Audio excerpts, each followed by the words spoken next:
Hello guys, আর একটা নতুন video নিয়ে চলে আসলাম। সকালবেলা আমি আর রাকেশ চিকেন স্টু খেতে গেছিলাম প্রত্যেক দিনের মতো।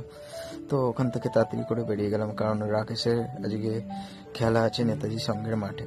তো ওকে বললাম আমিও ফিরে আছি, যাবো। তো ওখান থেকে বাড়ি থেকে গিয়ে ফ্রেশ ফ্রেশ হয়ে রেডি হয়ে দাঁড়িয়ে রয়েছি, রাকেশের অপেক্ষা করছিলাম। তো ও চলে এসেছিল। তো ওখান থেকে আমরা বেরিয়ে পড়লাম মাঠের দিকে। তো যেতে যেতে রাকেশ বলছে একটু জোরে চালা, অনেকটা লেট হয়ে গেছে। তো আমি তাড়াতাড়ি বাইকের পিক আপটা ঘুরিয়ে জোরেই চালাচ্ছিলাম। হ্যাঁ, নেতাজি সঙ্গের মাঠে আজকে বিধাননগর ভার্সেস রেলে এফসির সেমিফাইনাল ম্যাচ আছে। ম্যাচটা অনেকটা সুন্দরই হবে। তো আমি কথা বলতে বলতে চলে আসলাম মাঠে ঢুকে দেখছি বিধাননগরের প্লেয়াররা সব মাঠে ওয়ার্ম আপ করছিল।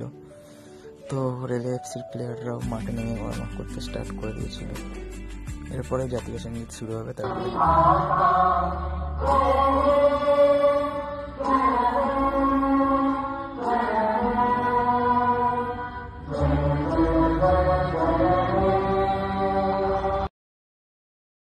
জাতীয় সঙ্গীতের পরে খেলা স্টার্ট হয়ে গেছিল। তো আমি পুরো ভিডিওটা করতে পারিনি, কিছু কিছু ভিডিও করতে পেরেছি। আর খেলার স্কোর 2-1 হেরে যায় রেলে এফসি। বিধাননগর ম্যাচে 2-1 জিতে গেছিল।